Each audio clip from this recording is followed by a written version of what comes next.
Serene, isolated and freezing.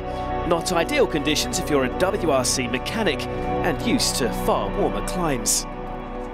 It's a nightmare. It's so freezing, it's cold. It's temperatures that we never get in Portugal, really. As soon as you leave home, you know you're in for a tough one because you've left the house with 3 bags full of clothes. Even when it's cold at home, it's difficult to go outside just to do the normal things. Portugal's plus 20 at the moment. Should be in a beach, really. Less bucket and spade, more shovel and pick. These boys need to wear plenty of layers, but it makes work awkward and cumbersome. Trying to move underneath a rally car, you know, there's not a lot of room under there. You've got a cross member which has got a lot of reinforcement, so you're trying to get your arms up to change a manifold or a turbo, and you can't even get your arms through the gaps anymore because you've got 10 layers of clothing on. There's a lot of things you've just got to keep thinking, and the mechanics have really got to be on the ball, just because of the extreme conditions that you can encounter here. This game is all about beating the clock sort of thing, you know, so if you got cold hands, you could lose 5 minutes. Well, when you've only got like 27 minutes to fit a gearbox, you know, you don't want to be losing that time, you know, and you physically can't work. You know, if your fingers go that cold, you physically can't work. And it's not just the human elements that suffer.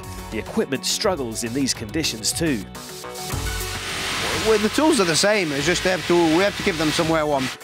Jacks will go indoors. We've got big heaters in our awning area. The dampers have got different oil in for the cold. Battery of the car has to be kept inside, because if you kept outside, it will not work. We have had problems before where the cars won't start. We do practice these things back at M-Sport. We have articulated lorries that we hire, and we put the cars in them overnight to simulate like -20, -30 conditions, just to see if they're going to start in the morning, and usually they do. I mean, a few years ago, I remember probably 06, 07, we were running the Focus, and the engine breather pipes were freezing terribly, and it was actually like suffocating the engine. So we ended up putting methanol down the pipes to try and unfreeze them, and it was a problem. But to be fair, we went on and won the rally. It's a tough graft for the boys, but they wouldn't have it any other way. Would you rather be in Sweden or sat on a beach in Portugal right now?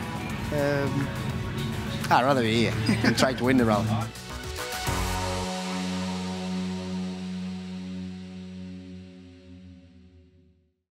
Get full HD highlights of all the rallies, anywhere, anytime. WRC Plus. Get it now.